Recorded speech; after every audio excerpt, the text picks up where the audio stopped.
A'udzubillahi minasyaitonirrajim. Bismillahirrahmanirrahim. Robbi a'udzubika min hamazati sayatin wa a'udzubika robbi ayahdurun. Robbi shrahli sodri wa yassirli amri wahlul 'uqdatam min lisani yafqahu qauli. Assalamualaikum warahmatullahi wabarakatuh. Alhamdulillahirabbil alamin, segala puja-puji milik Allah Subhanahu wa taala yang atas rahmat karunia kasih sayangnya. Alhamdulillah, pagi hari ini kita dikumpulkan lagi di tempat yang mulia ini. Pertama-tama mari kita sama-sama doakan siapapun yang menjadi jalan pertemuan kita di pagi hari ini senantiasa mendapatkan keberkahan dari Allah Subhanahu wa taala. Amin. Salawat serta salam tidak juga kita lupakan, kita sampaikan kepada seluruh nabi dan rasul, wabil khusus baginda besar kita Rasulullah Muhammad sallallahu alaihi wasallam, kepada para sahabat-sahabatnya, tabiin, pemuka-pemuka agama, wali-wali Allah, pejuang-pejuang bangsa, dan senantiasa sampai kepada kita sampai akhir zaman. Amin, amin ya Allah ya Rabbal alamin. Sehat semua? Alhamdulillah, alhamdulillah. Seperti biasa, pagi hari ini kita berkontemplasi bersama lagi, kita belajar bersama lagi, dan yang paling terpenting senantiasa pembelajaran ini tempat kita semua untuk hening sesaat, berkontemplasi sesaat dari hiruk pikuknya pikiran, dari kekhawatiran, kecemasan, ketakutan, dari masa depan, dari masa lalu. Saya rasa semua problematika pikiran kita ini loncat depan belakang gitu, dan senantiasa kita bisa lebih menenangkan jiwa kita sesaat. Ya, tidak terlalu hektik gitu ya, nggak terlalu banyak pikiran, nggak terlalu banyak apapun gitu ya yang membuat jiwa kita jadi tidak tenang. Dan sebelum kita mulai ada baiknya kita hening dulu sejenak. Wabil khusus mari kita doakan kedua orang ibu bapak kita. Kita doakan siapapun yang terlebih dahulu meninggalkan kita, dan siapapun yang sedang sakit dalam keadaan musibah senantiasa kasih sayang Allah memberikan kekuatan, ketabahan, dan yang terpenting wabil khusus untuk kita hari ini kita bermunajat, kita sama-sama dimudahkan untuk mendapatkan hikmah dan pelajaran. Hening sesaat, santai dan rileks. Al-Hadiniyah, Al-Fatihah. A'udzubillahi minasyaitonirrajim. Bismillah. Alhamdulillahirabbil alamin. Ar-Rahmanirrahim. Maliki yaumiddin. Iyyaka na'budu wa iyyaka nasta'in. Ihdinas siratal mustaqim. Siratal ladzina an'amta 'alaihim ghairil maghdubi 'alaihim waladdallin. Amin, amin, amin ya Allah ya Rabbal alamin. Terima kasih Ibu dan Bapak yang dirahmati oleh Allah. Senantiasa kita sudah lebih hadir utuh di sini saat ini dan siap untuk belajar. Dan pembelajaran yang terbaik itu penting untuk gembira. Dan supaya semangat dan gembira kita boleh tepuk tangan dulu. Nah gitu. Tepuk tangannya kurang semangat, boleh sekali lagi? Semangat. Baik, Ibu dan Bapak, hari ini kita akan melanjutkan modulasi kita. Kita masih dalam rangkaian penelitian ke dalam diri. Kita masih berbicara tentang meniti dan memahami. Ya, makasih. Dan ya, mangga, boleh. Hatur nuhun, terima kasih. Jadi terakhir kita sudah mulai menyadari, mewaspadai perasaan-perasaan di frekuensi yang rendah gitu ya. Oke. Kita ulang sedikit boleh Ibu dan Bapak? Boleh ya. Ya takut lupa, takut gitu. Tapi enggak ya, enggak lupa enggak ya? Nah. Ya, lupa sih enggak, cuman enggak ingat aja. Oke. Faktor U. Baik. Kita akan membuat apa ya? Ini akan jadi terminologi supaya kita nanti akan mengerti banyak hal gitu ya, Ibu dan Bapak. Jadi saya mau membuka dulu begini. Ada yang namanya fakta, ada yang namanya makna. Satu apa Bu? Fakta. Satu, yang kedua adalah makna. Oke. Yang menarik adalah kebanyakan dari kita, kebanyakan dari manusia sulit menerima fakta seapa adanya. Ya. Saya sedikit mau cerita oleh-oleh dari umroh kemarin, Ibu Bapak. Jadi saya ngobrol sama satu orang di sana gitu ya, dan kita bicara tentang satu kitab klasik lah gitu. Jadi Ibu dan Bapak, menarik banget. ada doa yang tidak terlalu umum dan jarang didengar lah gitu kira-kira. Dan bahkan Nabi Muhammad pun sampai sering banget mendawamkan doa ini gitu. Dan ini buat saya ini one of the best lah, keren sekeren-kerennya. Karena pada akhirnya ya Ibu Bapak, fakta ini akan berbicara tentang yang namanya realitas. Dan orang yang tidak bisa menerima realitas sama dengan menderita. Nah, sebelum saya masuk ke doa itu, saya mau nanya dulu sama Ibu dan Bapak. Ibu dan Bapak dalam hidup punya masalah nggak? Ada? Apa masalahnya?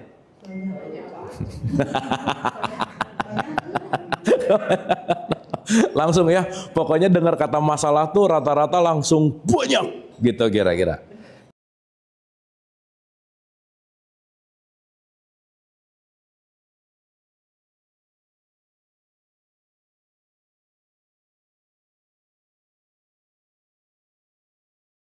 Oke, jadi kalau tadi Ibu dan Bapak dengar kata masalah, pasti di sini tuh banyak, betul nggak Bu, Pak?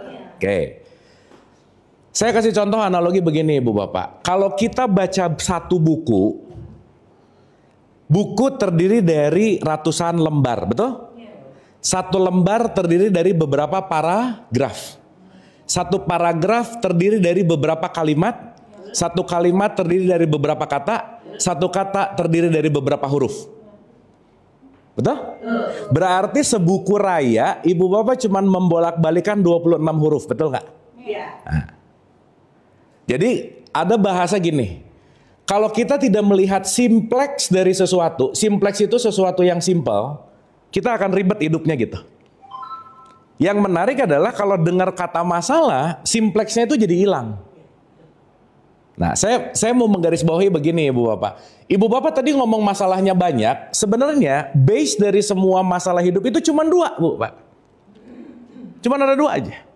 Satu, keinginanku nggak kejadian. Yang kedua, yang tidak aku inginkan kejadian. Udah gitu aja. Betul nggak? Berarti dari dua ini keinginan kejadian dan yang tidak diinginkan kejadian, saya kasih gambaran tengah, garis tengah satu, kita balikin ya supaya langsung ke poin intinya adalah simpleks dari semua masalah itu adalah keinginan gitu kira-kira. Maka keinginan yang banyak pasti akan menjauhkan dari yang namanya realitas. Tapi bukan berarti jangan punya keinginan, bukan. Makanya di surat 22 ayat 52, setiap ada keinginan, setan pintu masuknya lewat situ gitu. Setan menggoda kita melalui keinginan. Jadi kalau banyak keinginan, banyak setannya nggak kira-kira? Nah, banyak. Kalau masuk mall suka banyak setan. Kalau masuk mall suka banyak pengen nggak kira-kira? Nah, berarti tempat ngumpulnya setan ada di mana? PIM.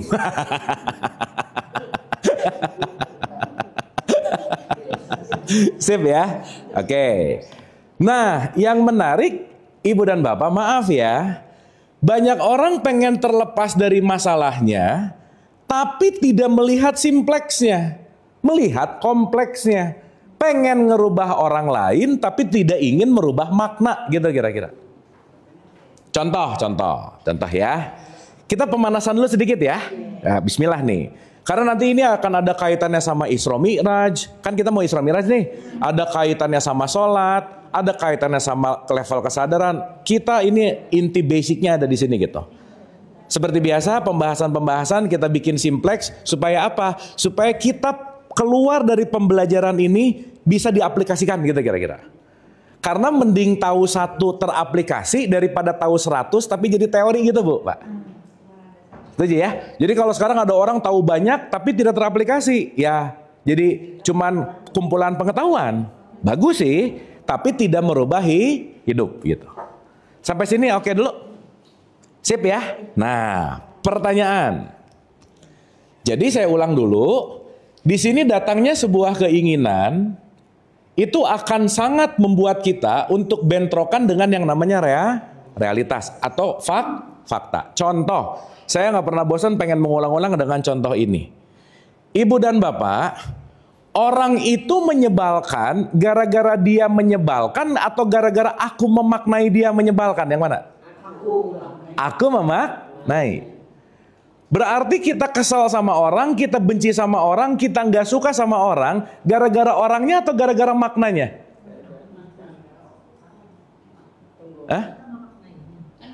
Ibu bapak pernah sebel sama orang nggak? Oh jangan sering lah.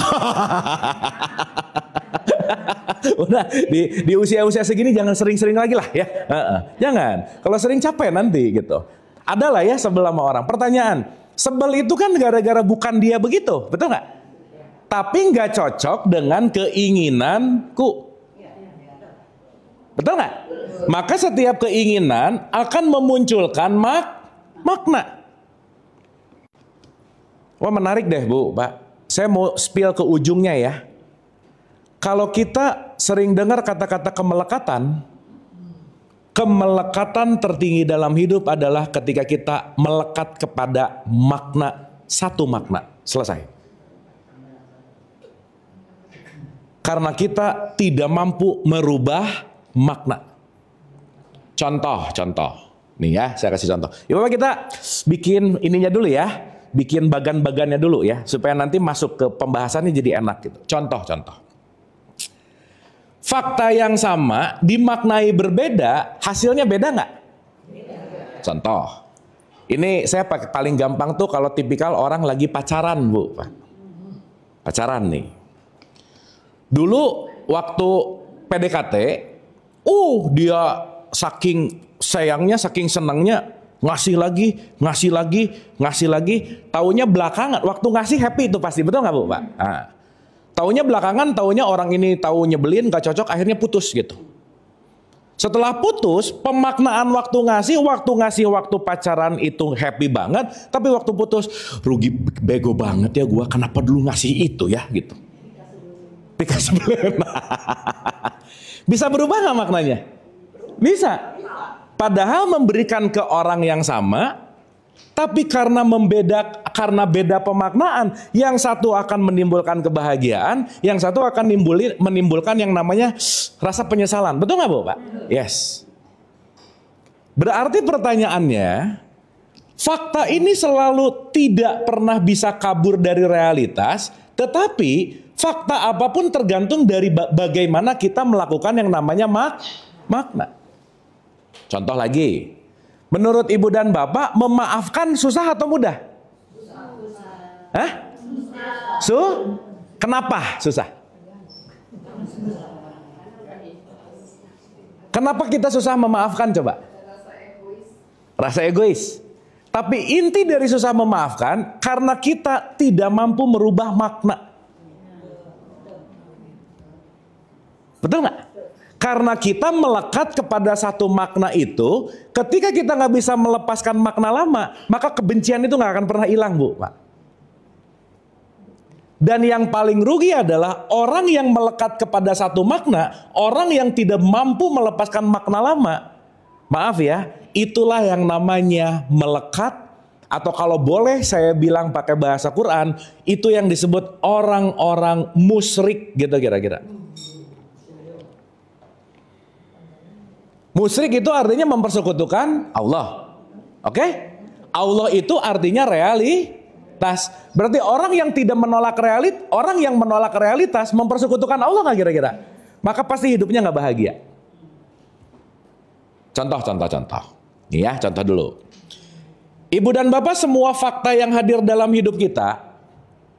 Contoh. Kalau sakit yang datang, faktanya aku sedang mengalami sakit, betul nggak? Kalau sehat yang lagi datang, faktanya aku lagi mengalami sehat. Pertanyaan saya, sakit dan sehat yang baik yang mana? Mending sakit, mending sehat? Berarti sakit baik. Sehat baik. Kalau sakit? Nggak baik. Oke, sekarang saya tanya. Mau sakit dan sehat baik atau tidak, tergantung sakit dan sehatnya atau tergantung memaknainya? Memaknai. Ketika sakit datang, aku menolak rasa sakit itu, karena aku lagi sakit tapi pengennya sehat, pasti menderita, Bu, Pak. Padahal kita nggak bisa nolak yang namanya sakit. Betul nggak? Maka kemarin kita pernah bahas bahwa setiap kejadian yang datang ke kita itu pasti berpasangan, yin yang. Maka mohon maaf Ibu Bapak, kalau kita pengen nerima enaknya aja, nggak pengen nerima nggak enaknya, berarti kita lagi mempersekutukan realitas. Kan nggak bisa punya pasangan enaknya aja, nyebelinnya nggak mau, nggak bisa, Bu, Pak. Betul nggak? Oh, banyak kan nyebelin kan?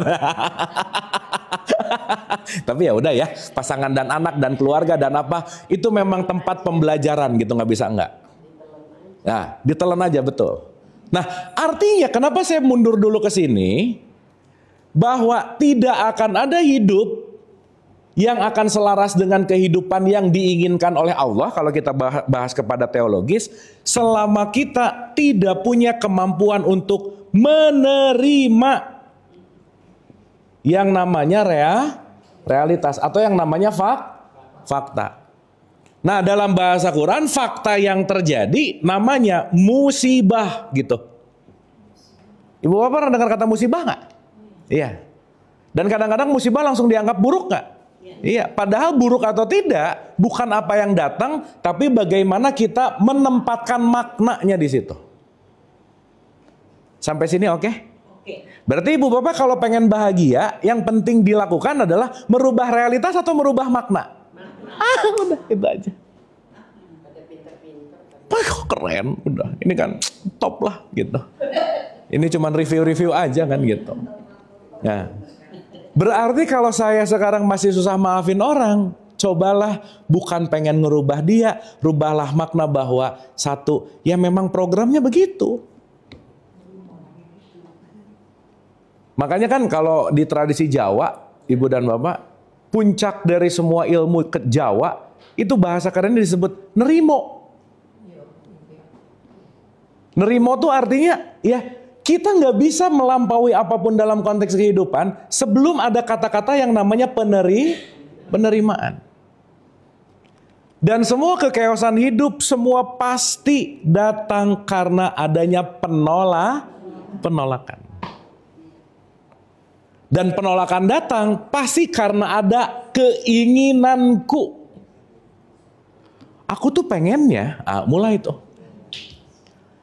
Dan Ibu Bapak, sorry to say, sesaat kita ada di level pemaknaan terus, kita akan selalu menggunakan kata harus dalam hidup. Akhirnya apa? Harusnya anak itu, nah udah mulai itu. Harusnya pasangan itu, mulai itu. Sesaat kita terjebak dalam dunia keharusan, kita akan sulit menerima yang namanya fakta. Karena kita lupa bahwa dalam hidup tidak ada yang harus gitu. Sampai sini oke Ibu Bapak? Mangga Ibu. Kalau kita melihat ini, apakah ini yang dibilang di aku 3 atau aku 4? Yes. Karena kita belum bisa melepaskan untuk bisa naik ke aku 2. Iya, oke. Itu di aku 3 atau di aku 4 nih? Oke, nah kita bahas sedikit ya. Oke. Ibu Bapak, kita punya satu terminologi supaya kita mudah untuk mengenal diri. Contoh dulu ya, sebelum masuk ke situ. Makasih Bu, pertanyaannya bagus banget. Gini, Ibu Bapak, kita pengen mendekat kepada Allah nggak? Iya. Pengen nggak? Iya. Pertanyaan saya, bisa nggak kita mendekat kepada Allah? Bisa tapi sulit. Gini, dengerin dulu pertanyaannya. Saya dan kursi sekarang ada jarak nggak? Ada. Kalau saya ke kanan sedikit, mendekat atau menjauh? Ke kanan lagi?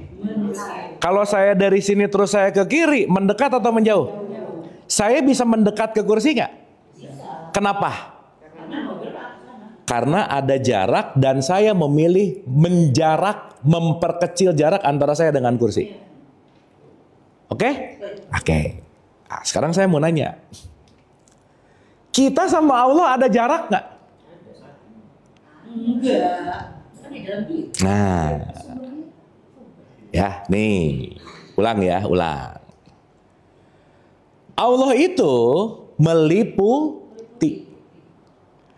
Ikan yang terlalu lama jadi ikan dan terlalu lama berenang di lautan, dia lupa kalau dia ada di dalam air, Bu, Pak. Betul nggak?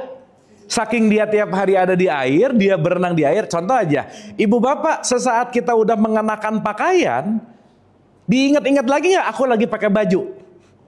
Enggak. Karena udah pakai.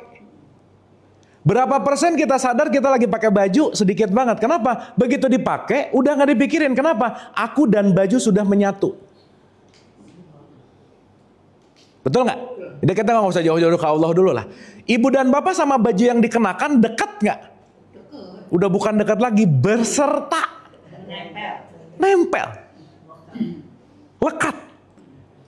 Saking lekatnya udah nggak kepikiran. Nah itu yang terjadi sama Allah, Bu. Saking dekatnya sama Allah, justru malah merasakan Allah itu jauh gitu kira-kira.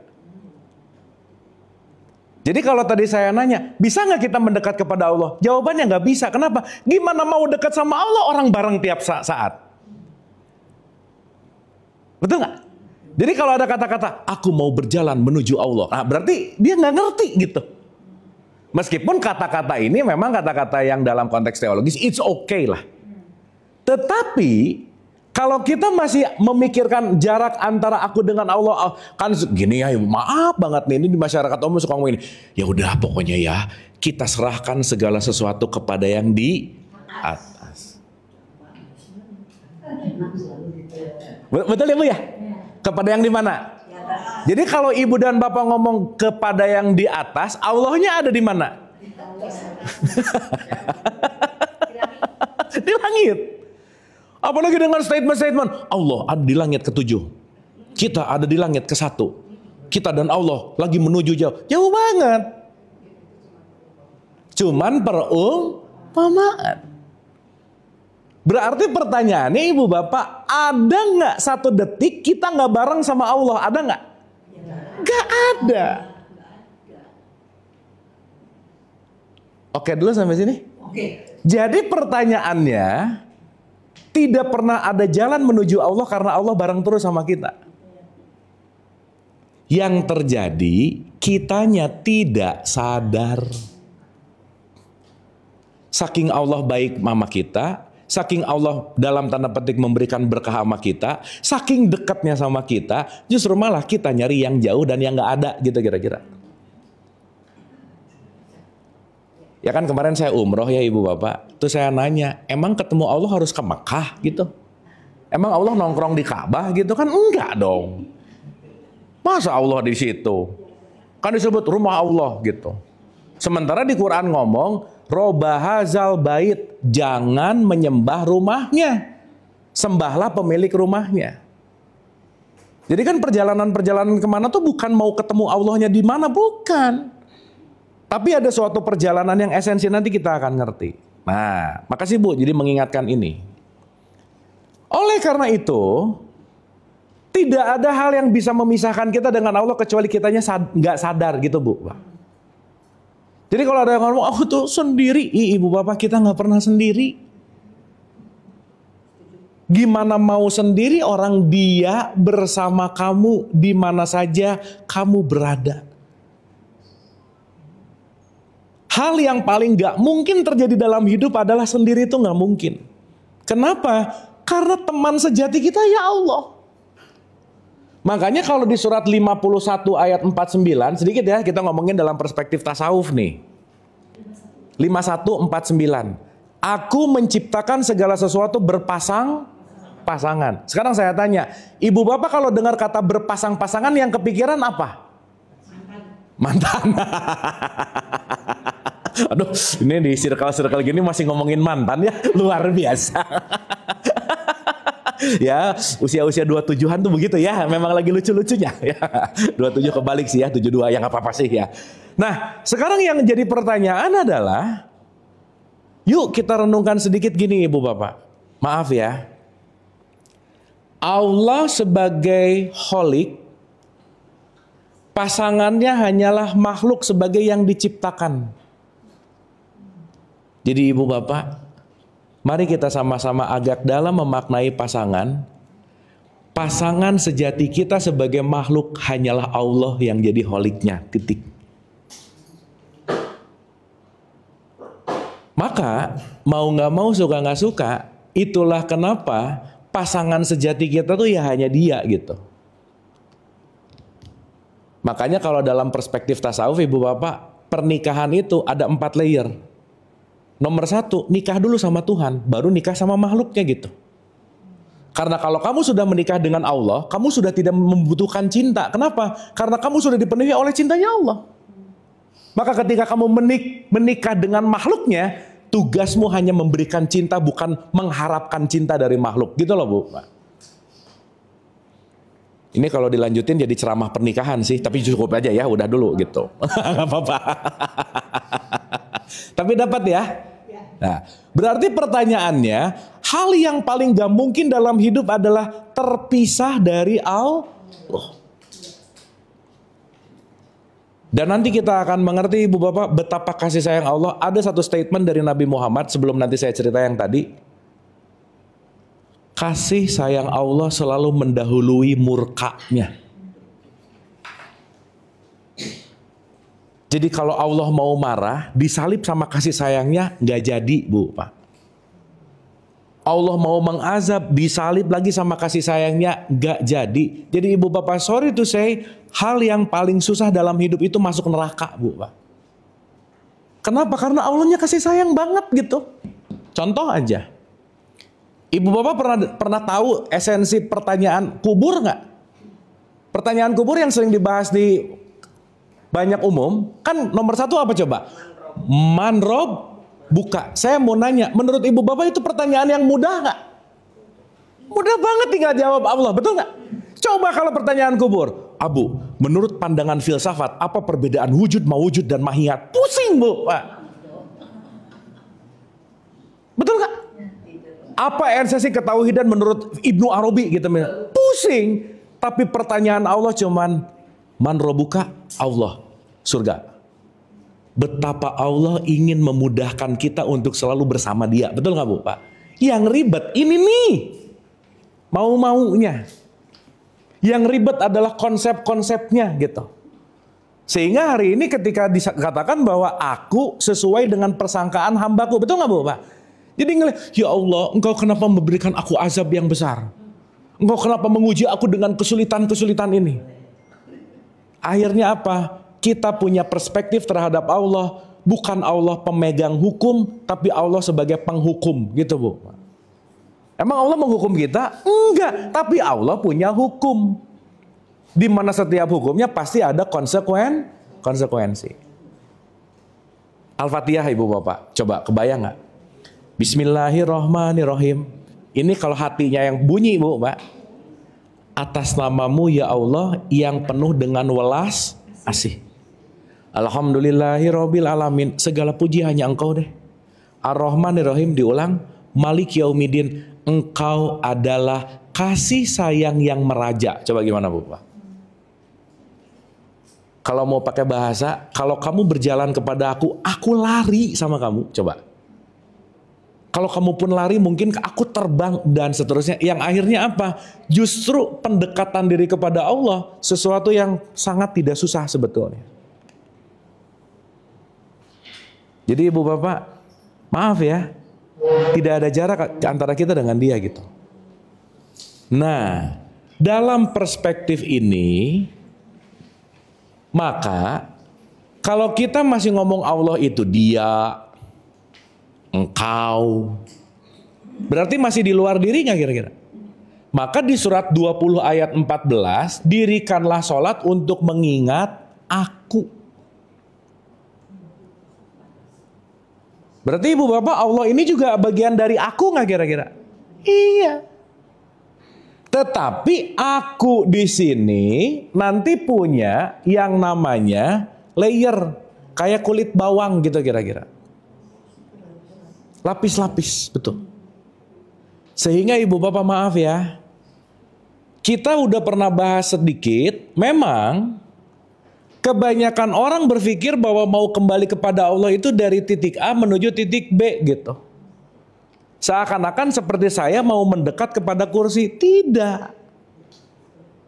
Karena tiap inci geografis kita, di sini ada Allah nggak? Di sini. Di sini. Di mana yang nggak ada Allah karena dia adalah meliputi. Kita ini pengap oleh Allah gitu loh Bu. Kemana-mana ketemu dia gitu. Tetapi karena tidak memiliki kesadaran, maka aku hanya sedang tidak sadar kalau Allah ada di mana-mana. Bahkan aku ini adalah bagian dari dia gitu kira-kira. Sampai sini oke Ibu Bapak? Oke? Duh jadi diam-diam gini Ibu Bapak oke nggak ini? Dapat ya? Dapat ya tapi ya? Nah. Selain dapat knowledge-nya, Ibu Bapak dapat rasanya juga ya. Nah, itu penting tuh. Nah, sehingga Ibu Bapak maaf ya, pada level tertentu, semua pembelajaran hidup, terutama pembelajaran tentang ilahiyah Ibu Bapak, yang memanggil kita itu namanya kerinduan. Emang Ibu Bapak kita latihan belajar di sini bulanan, Ibu Bapak datang ke sini, emang nggak dipanggil sama kerinduan gitu? Iya. Yang dirindukan kan bukan masalah rumahnya, yang dirindukan bukan masalah apa-apanya, bukan. Tapi aku merindukan untuk mendapatkan vibes ilahiyah. Betul nggak Bu Pak? Itu yang membuat kita bisa bonding gitu. Sayanya nggak penting, semua ininya jadi nggak penting juga. Tetapi kita datang ke sini dengan kita mau berusaha apapun karena kekuatan terdahsyat dalam hidup adalah kerinduan untuk berjumpa dengan kekasih. Kan gitu kira-kira. Makanya Rumi itu selalu bilang, keren deh Bu Pak. Terkadang perlu menjarak untuk saling merindukan gitu Bu Pak. Artinya apa?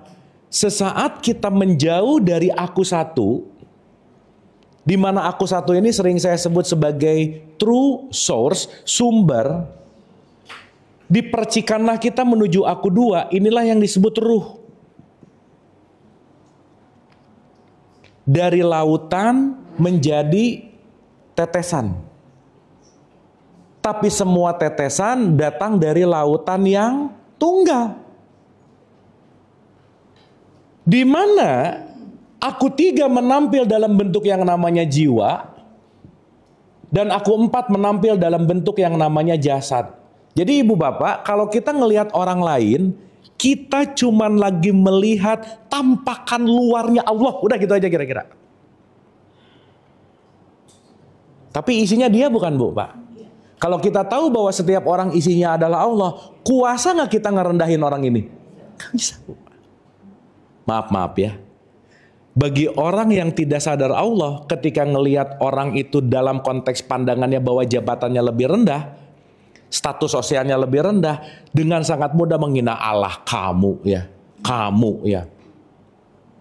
Kita bisa ngelihat dan memandang orang dari status sosialnya, dari identitasnya, mudah sekali merendahkan karena kenapa? Kita nggak sadar siapa yang kita lihat gitu Bu Pak. Nah sedikit saya kaitkan sama cerita umroh saya. Oleh karena itu, sesaat kita naik dari identitas dan membanding-bandingkan fisik, tidak sah orang yang umroh dan haji tawaf kalau tidak menggunakan pakaian ihram gitu Bu. Apa yang dimaksud dengan pakaian ihram? Pakaian yang tanpa identitas, kamu udah bukan nama kamu bukan gelar kamu bukan keturunan siapa, kamu bukan apapun, lepasin semua karena itu yang membuat kamu jadi lupa sama Allah gitu kira-kira. Makanya Ibu Bapak maaf ya, ini cerita agak lucu sih. Kemarin waktu kita umroh, waktu pakai baju ihram tuh saling ngingetin, gak boleh ngomongin orang lagi ihram. Jadi tawaf tuh saling ngingetin, ihram ya bagus ya. Beres sa'i, lepas, ngegosip lagi. Gibah lagi. Lah, kan maksudnya berihram itu bukan lagi muter-muterin Ka'bah, bukan. Ibu Bapak sekarang lagi pakai pakaian ihram nggak? Ih. Iya, dengerin dulu, dengerin dulu. Ibu bapak lagi pakai pakaian ihram nggak? Pakaian loh ya. Saya nggak ngomong baju loh. Ini baju, tapi pakaian itu adalah takwa. Jadi ibu bapak maaf ya, saya tuh amazed. Amazed banget. 15 tahun belakangan ini, Christianity saya pelajari, saya pernah ke Vatikan ibu bapak. Hindu Buddha saya pelajari, Vedanta saya pelajari, semua saya pelajari. Saya pakai baju ihram 3 jam waktu umroh, udah gak kuat banget. Bante teman saya seumur hidup udah 20 tahun pakai ihram kemana-mana. Meskipun warnanya kuning sih gitu. Jadi saya amazed banget, ya Allah bener juga ya. Ini Bante Damasubo, guru saya di Buddha gitu. Dia kemana-mana tiap hari, mau ke mall kek, mau ke airport kek, mau kemana. Dia cuma pakai 2 kain, yang intinya apa? Dia melepaskan kemelekatan, bahkan dia tahalul tiap saat, botak terus bu, Pak. Bukan gak punya rambut, emang dipotong terus gitu. Mudah. Sementara kalau ngelihat hakikat, hebat ya. Saya aja yang 3 jam, 4 jam pakai, muter-muter. Kan gak boleh pakai apa-apa ya bu, Pak. Gak enak banget gitu. Sementara pelajaran harian seorang Bante yang menggunakan pakaian ihram, di mana-mana dia berada, dia sudah lebih umroh dan lebih haji daripada saya. Saya berpikir gitu, karena kenapa? Dia udah jadi laku gitu loh bu, Pak. Nah, saya memaknai satu. Oh, berihram itu ngajarin bukan lagi tawaf pakai baju putih-putih, tapi selesai tawaf pun pakaian takwanya jangan dicopot gitu loh bu, Pak. Ya kan kita jangan ngegosip bukan waktu hanya umroh, betul nggak bu, Pak? Ya pulang di sini ya jangan ngegosip juga dong kalau bisa gitu. Jadi saya tuh bilang gini, mau tahalul dibotakin rambut, tapi pulang ke sini tetap pelit bu, Pak, nggak tahalul namanya. Betul nggak? Sehingga ketika kita melekat kepada sebuah hanya ritual yang diulang-ulang, maka menarik sekali bahwa kemabruran seorang yang haji dan umroh itu bukan waktu di sana, tapi waktu kamu menginjakan kaki di tempat asalmu. Disitulah umroh dan haji dimulai. Kesana itu intinya latihan, titik. Nah, yang pengen saya dalamin lagi ibu bapak, yuk. Ibu bapak, mudah-mudahan deh kita bukan termasuk lagi orang-orang yang sibuk nyari Tuhan gitu bu, Pak. Karena dicari sampai manapun dia tidak berbicara dalam konteks yang namanya geografis. Mencari itu bukan tempatnya, bukan. Tetapi perjalanan menuju Tuhan adalah perjalanan dari lingkaran yang paling luar ke dalam, ke dalam, ke dalam. Perjalanan menembus diri bukan keluar dari diri gitu. Menembus sadar bahwa aku bukan hanya tubuh fisik. Menembus bahwa aku bukan namaku. Menembus bahwa aku bukan jabatanku. Sesaat kita melekatkan diri kepada identitas, semakin sulit kita masuk ke level wilayah yang namanya kejiwaan. Maka kalau tadi ibu bicara bahwa level haruslah tidak menerima ada di mana, tergantung kualitas aku tiganya, jiwa. Dan ibu bapak supaya kita bisa lebih menikmati hidup ya ibu bapak, maaf banget. Bumi memang didesain menjadi rumah sakit jiwa besar, udah gitu aja bu. Berarti semua penduduk bumi bermasalah sama jiwanya nggak? Sakit jiwa nggak? Jadi semua orang punya sakit jiwa dengan kadarnya masing-masing, udah gitu aja. Jadi once ibu bapak ketemu orang nyebelin, udah aja sesama pasien rawat jalan, udah gitu aja. Dia juga lagi belajar, saya juga belajar. Maka dipertemukan. Makanya kalau bahasa Quran dipertemukan untuk saling kenal mengenal. Jelas ya? Nah oleh karena itu ibu dan bapak, terpenting di antara yang terpenting, saya, ibu dan bapak, yuk selalu belajar membuat jiwa kita dalam keadaan tenang. Maka di surat Al-Quran, di surat 89 ayat 27, Itu ada kata-kata gini Bu, Pak. Ya ayatuhan nafsul mutmain. Wahai jiwa-jiwa yang tenang. Sekarang pertanyaannya, Ibu dan Bapak dalam keseharian jiwanya banyak tenang atau banyak bergejolak? Yang mana? Bolak-balik.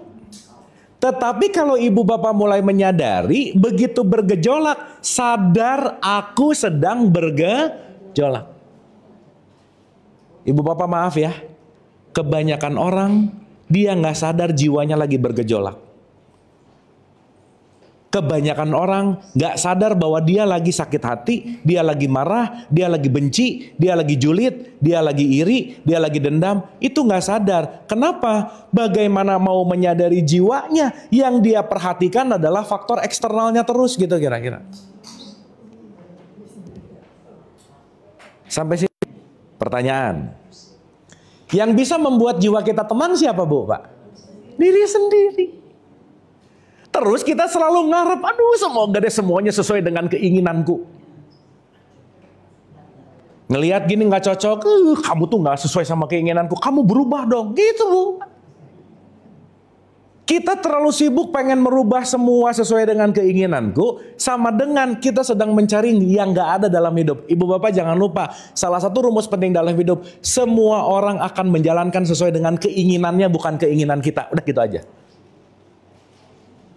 Jadi setitik ada ekspektasi orang ngikutin maunya kita, Ibu Bapak saya siap-siap menderita aja udah. Oke sampai sini? Oke? Aduh diam-diam gini Ibu Bapak, oke nggak ini? Dapat ya? Sip ya? Oke. Berarti kayak diskusi-diskusi kayak gini, kita diskusi, kita saling open mind. Ini penting ya Bu, Pak? Penting karena kenapa? Ini connected the soul gitu. Istilah cerita kalau saya bilang ini tuh rest area kita gitu Bu, Pak. At least 1 jam, 1,5 jam ini jiwa kita nggak terlalu membeludak, pikirannya nggak terlalu gimana. Meskipun pulang dari sini puyeng lagi nggak apa-apa sih, gitu ya udah aja. Tapi seenggaknya sejam istirahat gitu. Kan fungsi taklim tuh di situ. Makanya disebut silaturahim. Silah itu jalan, rahim itu kasih sayang. Lah Ibu Bapak gimana kurang? Dah coba pertemuan ini karena kita semua datang dengan membawa kasih sayang, betul nggak? Nah gitu. Nah berarti Ibu Bapak maaf ya, maaf banget nih. Selain faktor fisik, ada faktor yang lebih dominan dalam perspektif ini. Untuk kita regulasi yang disebut faktor non fisik yang tidak tertampak. Yang tidak tertampak bahasa Arabnya goib gitu loh Bu, Pak. Berarti mental kita kelihatan nggak? Enggak, tapi perilaku mental kita akan keluar dalam bentuk yang namanya action. Berarti Ibu Bapak maaf ya, kita semua di sini sebetulnya makhluk goib bukan? Iya, karena ada bagian dari diri kita yang tidak tertampak yang namanya mental. Salah satunya adalah jiwa. Toh, ya, saya mau ngulang dulu nih. Di Quran, kalau kita mulai tadarusan, nanti di Ramadan pasti banyak yang tadarusan kan? Pasti diawali dengan Al-Baqarah, betul nggak Bu, Pak? Nah, pelan-pelan nih. A'udzubillahi minasyaitonirrajim. Bismillahirrahmanirrahim. Alif lam mim. Zalikal kitabul la raiba fihi hudalil muttaqin. Siapa yang muttaqin? Yu'minuna bil ghaib. Orang yang bertakwa adalah orang yang mulia. Orang yang bertakwa adalah orang yang memiliki yu'minuna, beriman kepada yang gaib. Nah, secara struktur bahasa, yu'minun, beriman di sini itu present continuous. Saya mau gambarin dulu gampang gini Ibu Bapak. Ada 3 tingkatan level manusia. Level paling rendah namanya zolim. Ibu Bapak pernah dengar kata zolim nggak? Zolim itu artinya gelap. Gelap itu artinya dia tidak mengenal dirinya. Dia tidak punya banyak pengetahuan tentang dirinya. Bahkan orang ini sering membohongi perasaannya. Itu zalim tuh. Maka orang yang tidak cukup pengetahuan tentang dirinya cenderung akan menyakiti diri. Contoh, ibu bapak maaf ya, ada hukum yang namanya refleksi. Kalau orang sering nyakitin hati orang lain, udah pasti yang nomor satu sering disakiti hatinya sendiri. Kalau orang sering benci sama orang lain, udah pasti dia paling sering benci sama dirinya sendiri. Jadi ibu bapak, perhatikanlah apa yang kita lakukan sama orang lain, itu pasti kita sering lakukan pada diri sendiri. Sehingga banyak yang gak sadar yang kita lakukan terhadap diri sendiri, kita perlu orang lain untuk menyadari perilaku kita sama diri sendiri. Contoh, kalau orang sering negatif thinking sama orang lain, udah pasti dia sering negatif thinking sama dirinya sendiri, udah gitu aja. Jadi begitu ibu bapak ketemu orang terus responnya gimana, ingat itu yang sering dilakukan pada diri sendiri. Itu namanya zalim. Naik satu level, itu yang disebut menjadi orang beriman. Besok di bulan Ramadan semua orang yang KTP-nya Islam wajib puasa nggak? Enggak, hanya yang beriman. Makanya ya ayyuhalladzina amanu kutiba alaikumus siyam. Hai orang yang beriman. Saya mau nanya dulu deh sama ibu dan bapak. Ibu bapak termasuk orang beriman nggak?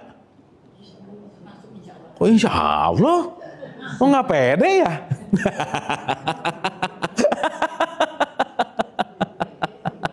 Gini, ibu bapak boleh kita ngecek keimanan kita? Boleh? Gini cara ngeceknya. Perlu ibu bapak ketahui, iman itu satu akar kata dengan aman. Kalau bahasa Inggrisnya disebut safe and secure. Orang yang beriman adalah orang yang jiwanya safe and secure. Jadi ibu bapak maaf ya, kalau kita sudah masuk kepada level orang beriman, jiwa kita iman, jiwa kita aman, safe and secure, keberadaan kita pasti bawaannya pengen mengamankan lingkungan kita. Keberadaannya pasti pengen bikin adem, pasti pengen bikin damai. Intinya gak mau buat rusuh, gak pengen ribut, gak pengen berantem, karena aku adalah pengaman dalam tanda petik. Contoh nih, contoh. Ibu bapak maaf ya, vibrasi itu gak bisa dibohongin bu. Pernah gak ibu bapak kalau lagi kumpul-kumpul ada teman datang, dan teman ini itu good vibes, kehadiran dia bikin kita jadi happy banget. Pernah gak bu pak? Ih dia datang, gitu. Tapi sebaliknya vibes yang di bawah-bawah juga gak bisa bohong. Begitu ada gak orang begitu datang, begitu ngeliat mukanya, ya dia lagi gitu. Ya gitu.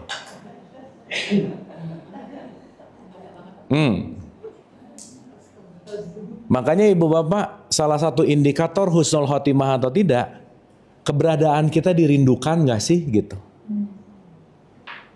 Karena kalau keberadaan kita dirindukan, berarti kehadiran kita memang ada meaning dalam konteks keimanan, bawaannya mau mengamankan gitu. Makanya orang yang beriman disebut mukmin. Mukmin itu dasarnya adalah iman. Mukmin yang berserah namanya muslim. Muslim itu adalah orang yang sudah Islam, bukan KTP. Sudah menyerahkan dirinya kepada realitas, dia nerimo. Sekarang saya tanya, maaf ya. Kalau muslim di dalamnya ada mukmin, berarti orang yang udah muslim bawaannya pengen membuat tenang gak bu pak? Iya, berarti dia menyenangkan atau menyebalkan?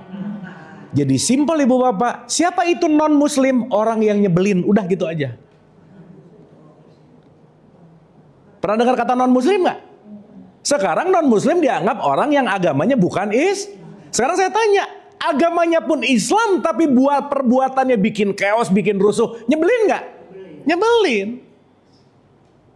Jadi bisa nggak KTP-nya Islam tapi dia non Muslim? Bisa. Jadi jangan gampang bahwa itu non Muslim, kenapa KTP-nya beda karena itu bukan Islam. Jangan-jangan yang ngomong ngeresein ini yang non Muslim gitu. Bukan dia yang kita tunjuk. Jadi nggak apa-apa kita bersahabat dengan orang non-muslim ya. Lah, kan kalau kita paham ini muslim dan non-muslim adalah bukan KTP, Bu. Berarti kan kita ngerti bahwa mau itu KTP-nya Islam, Kristen, Katolik, Hindu, Buddha, isinya tetap aku satu nggak? Ibu Bapak sedikit nih ya. Kemarin saya buka kitab klasik, saya tuh penasaran. Apa yang membuat seorang Nabi Muhammad pengen melakukan sebuah yang namanya perubahan? Perubahan kan? Contoh. Kita jadi belok sedikit ke sini boleh ya? Karena ini very interesting. Banyak orang yang nggak bahas ini gitu. Karena dari saya kecil saya tahu bahwa Nabi Muhammad bikin satu agama baru, semua harus ikut agamanya dia gitu. Dogmanya begitu. Padahal tidak ada satu tugas pun dari Tuhan Nabi Muhammad bikin agama baru, nggak ada, Bu. Pak. Karena tugas seorang Nabi Muhammad adalah memperbaiki akhlak. Contoh nih. Ibu bapak Nabi Muhammad, kira-kira dia mau melakukan sebuah pencarian ke dalam dirinya, itu pasti ada sinyal-sinyal untuk membuat dia berubah nggak kira-kira? Makanya sering disebut namanya adalah Iqra. Kan nggak ada tiba-tiba wahyu pertama yang datang sama Nabi Muhammad, Aqimi sholah. Nggak ada. Tapi disuruh apa? Iqra. Baca. Pertanyaan ya. Kira-kira Nabi Muhammad kalau disuruh mengikro harus ada yang diikro-nya nggak kira-kira? Gini. Ibu bapak, ikro itu apa sih? Ya bolehlah kalau ini. Baca tuh pemahaman anak TK lah gitu. Kan kita udah nggak TK ya. Jadi kita naikin sedikit pemahaman kita tentang ikro. Ikro bukan membaca fakta, makna, masalah. Bukan. Tetapi melakukan observasi. Contoh. Mau orang datang rajin ke pengajian, rajin, hatam rajin. Tapi begitu keluar masjid ada P dicoret. Berarti dilarang apa? Berarti kalau dia parkir di tempat P dicoret, berarti dia nggak ikro gitu kira-kira. Buta makna. Rajin sih pengajian, sholat rajin, ada tulisan dilarang buang sampah, buang di situ. Berarti dia tidak bisa mengikro. Sampai sini oke? Dan nanti keren Bu, Pak. Di Al-Alaq ayat 1, Iqra bismikalazi holak. Iqra bismi robikalazi holak. Bacalah dengan nama Tuhanmu. Jadi Nabi Muhammad disuruh baca pakai aku satu gitu kira-kira. Aduh ini saya jadi spill 4 pertemuan ke depan. Gak apa-apa ya ibu bapak ya. Pelan-pelan ya. Pelan-pelan. Karena ini very interesting. Supaya sekaligus kita ngerti bahwa perubahan yang terjadi sama Nabi Muhammad itu di mana. Nah, singkat cerita, berarti kalau saya sebagai subjek pembaca harus ada objek yang dibaca nggak? Kira-kira menurut ibu bapak yang dibaca sama saat Nabi, yang diobservasi sama Nabi Muhammad waktu itu apa? Ya semesta oke. Itu kan ini general banget ya. Apa coba? Dan ini saya baru ngeh juga di perjalanan kemarin nih. Yang diobservasi oleh Nabi Muhammad adalah keresahan batinnya. Resah.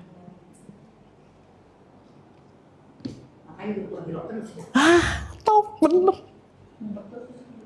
Lu kenapa resah ya? Gak enak gitu, gak genah kalau kata orang Jawa. Sekarang saya tanya. Berarti ketika Nabi Muhammad mengingkro keresahan, jadi ibu bapak maksud saya gini, begitu ibu bapak punya keresahan dalam batin, coba diikro, karena itu petunjuk. Yang mengalir, kenapa Bu?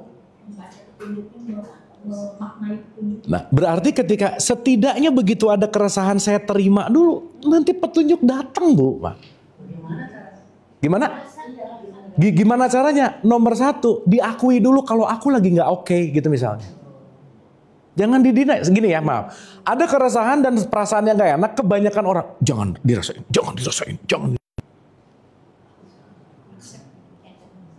Ditolak. Ingat ibu bapak rumusnya. Sesuatu yang ditolak akan menguat 3 kali lipat. Denial, betul. Maka nomor 1, akui. Ibu bapak maaf ya, ini saya banyak kasus nih. Orang-orang dengan status tertentu udah ngerasa bahwa oke-oke banget. Jadi kalau dia nggak enak di sini, dia dengan statusnya, mau itu dokter, psikiatri, psikolog, I'm fine. Dan pola pikirnya, masa saya ahli jiwa, kok saya sakit jiwa? Ngapa? Aku enggak deh kayaknya. Gitu bu, Pak. Semakin dia mengenggak-enggakkan diri, semakin dia menolak perasaan yang asli, semakin dia akan masuk berputar-putar di wilayah ilusi gitu kira-kira. Dan itu menarik. Jadi caranya gimana? Terima. Accept. It's okay to not okay gitu. Saya kasih contoh ibu bapak, maaf ya. Ketika ibu bapak kesal aja. Iya. Begitu kesal jangan kesal. Jangan. Makanya ibu bapak kalau lagi kesal ada 2 rumus utama. 1, tarik napas. Yang kedua, tarik tunai, pasti sembuh ibu bapak udah.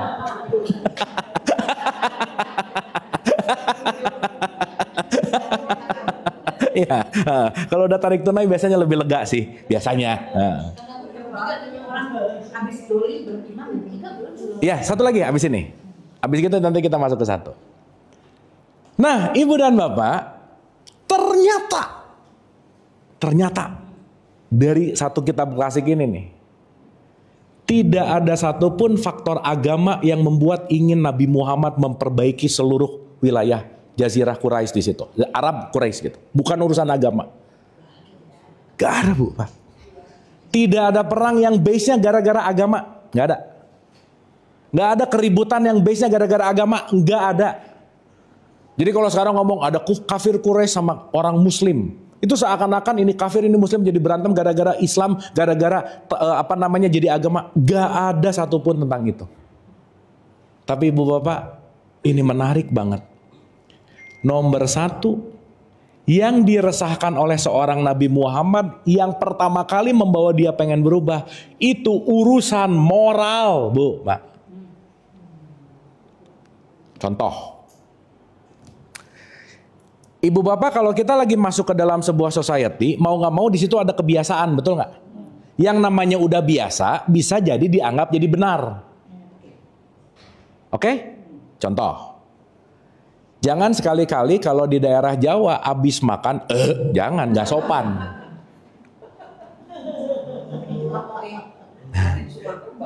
Nah, tapi ibu bapak kalau lagi disuguhin durian ucok di Medan, belum menghormati yang ngasih.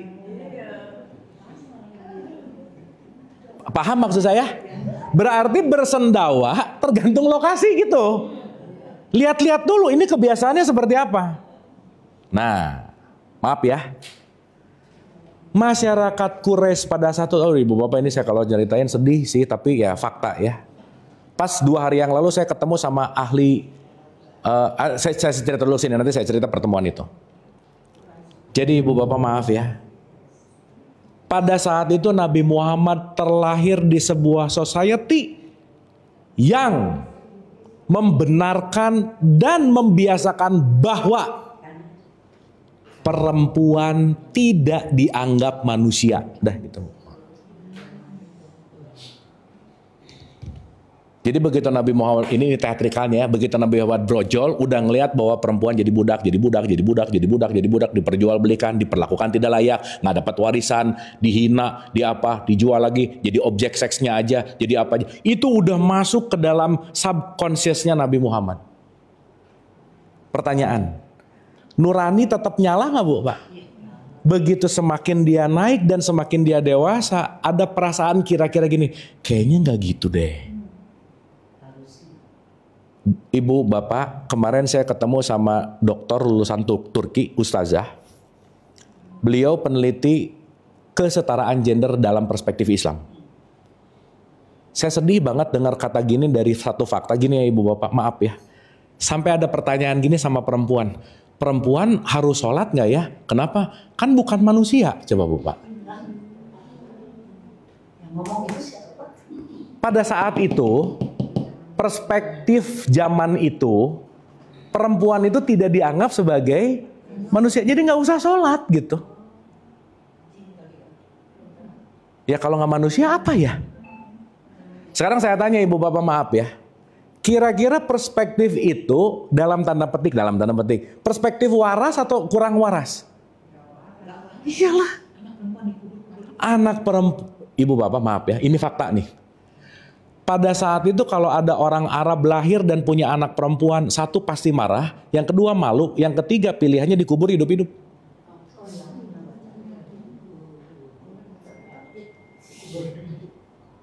Jadi ibu bapak, ternyata yang memanggil Nabi Muhammad mendapatkan wahyu itu bukan agamanya apa, bukan apapun konteksnya sama religion, tetapi terpanggilnya sisi humanisti, kemanusiaan.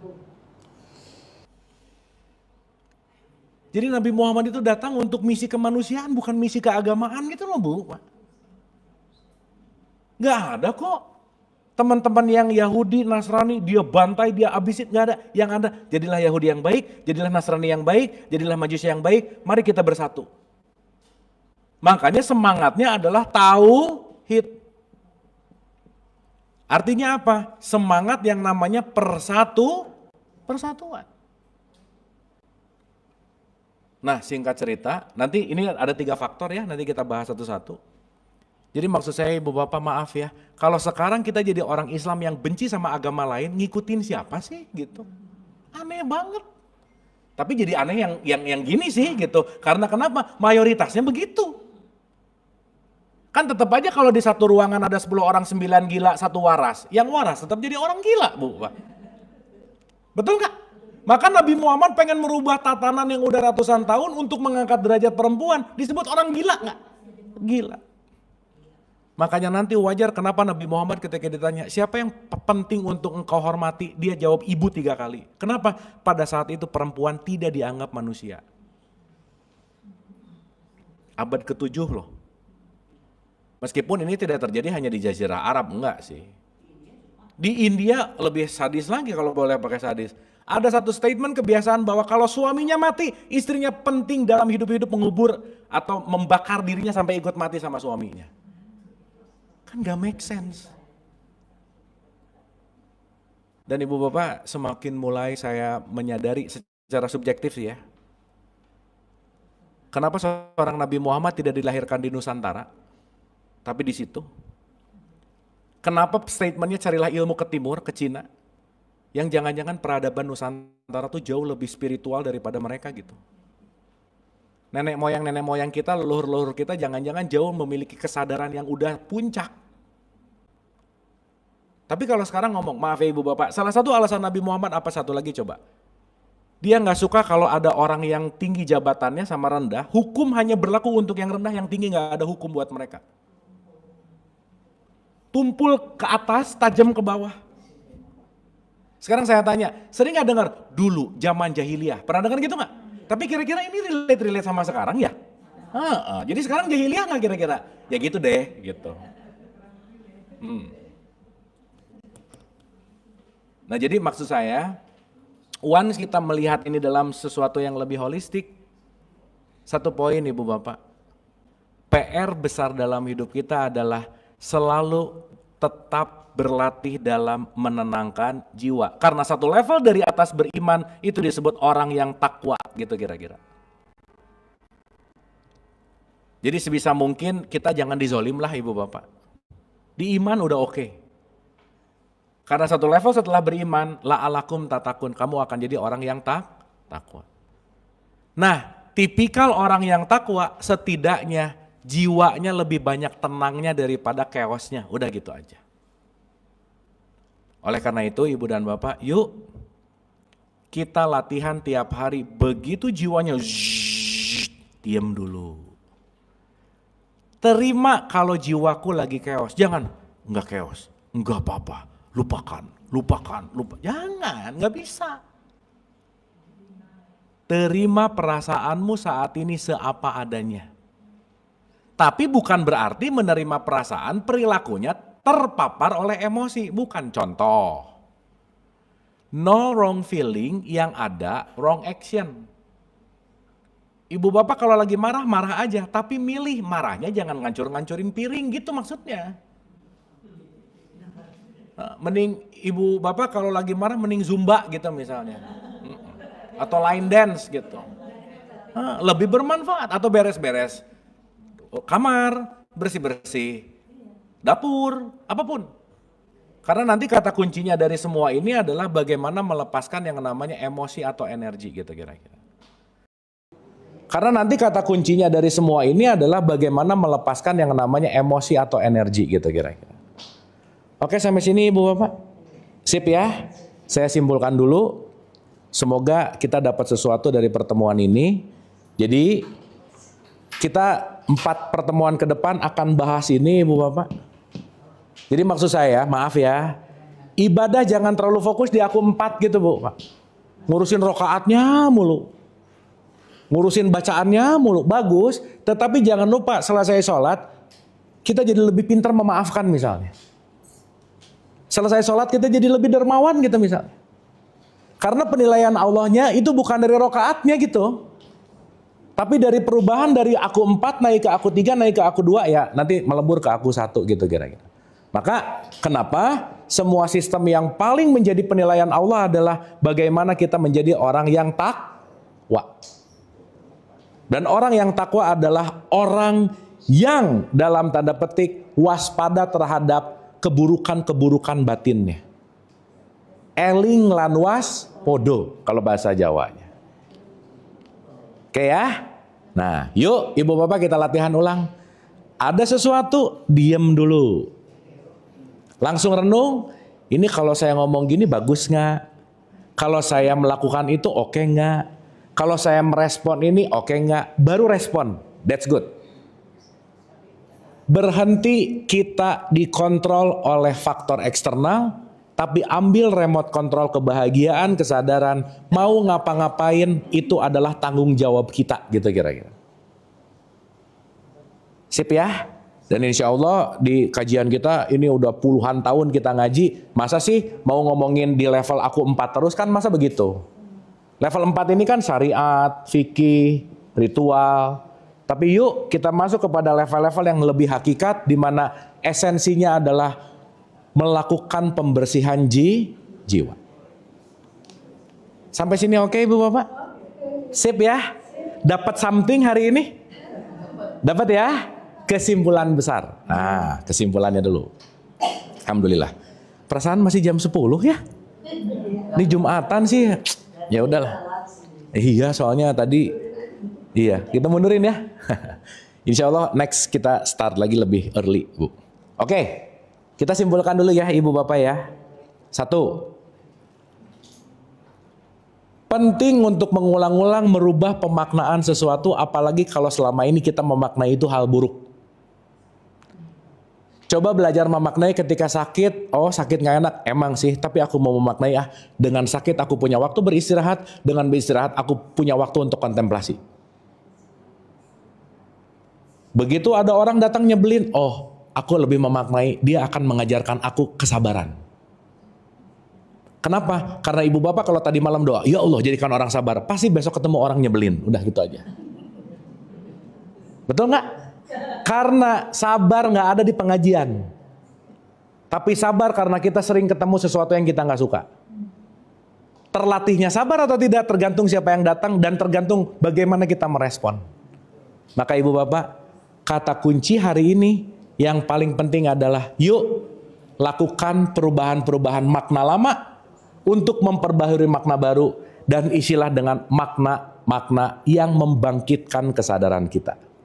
Supaya kita pun semakin bisa menerima yang namanya realitas.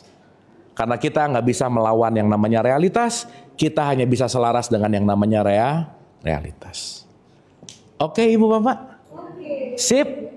Semoga calming soul-nya saat ini bisa dibawa diulang-ulang. Nanti begitu beriak, ingat, saya mau mengembalikan kepada state calming, jeda sesaat, terima. Jeda sesaat, terima. It's okay to not be okay. Perfect itu datang dari imperfectnya. Gitu. Karena semua dalam konteks yang namanya yin yang. Saya rasa itu, Ibu dan Bapak, mangga Ibu. Ada 3 Bu, moral, spiritual, sama sosial. Tapi kan kita belum bahas. Nanti ya, satu-satu ya. Aduh Ibu Bapak perjalanan umroh kemarin modul banyak nih. Wah keren banget. Wah, kenapa? Apanya? Kan faktanya sama, memaknainya beda Bu. Saya terakhir ke sana tuh 19 tahun yang lalu gitu. Iya. Jadi waktu haji 2005, umroh sih 2008 gitu ya, 18-17 tahun yang lalu. Terus terakhir ke sana, wow. A lot of different experience lah gitu kira-kira. Pemaknaan-pemaknaannya lebih asik gitu. Gitu kira-kira. Jadi ternyata bukan masalah tempatnya, tetapi kita belajar tentang ikro gitu kira-kira. Oke, Ibu dan Bapak? Sip ya? Dapat sesuatu hari ini? Alhamdulillah. Sebelum kita tutup, mari kita hening sejenak, santai dan rileks. Senantiasa apa yang kita pelajari tidak hanya berhenti di pengetahuan, tapi juga kita resapi dalam rasa. Dan yang paling penting, lepas dari kajian ini, rasa itu output menjadi yang namanya laku, perilaku, dan akhlak. Al-Hadiniyah, Al-Fatihah. Auzubillahiminasyaitonirrajim. Iyyaka na'budu wa iyyaka nasta'in ihdinas siratal mustaqim. Siratal ladzina an'amta 'alaihim ghairil maghdubi 'alaihim waladdallin. Allahumma rabbighfirli wa li walidayya warhamhuma kama rabbayani shaghira. Rabbana atina fid dunya hasanah wa fil akhirati hasanah wa qina adzabannar. Wa adkhilnal jannata ma'al abrar ya aziz ya ghafar ya rabbal alamin. Subhana rabbika rabbil izzati amma yasifun wa salamun ala mursalin walhamdulillahi rabbil alamin. Hatur nuhun, terima kasih Ibu dan Bapak. Ibu dan Bapak tetap sehat dan bahagia. Wabillahi taufiq wal hidayah. Assalamualaikum warahmatullahi wabarakatuh. Hatur nuhun.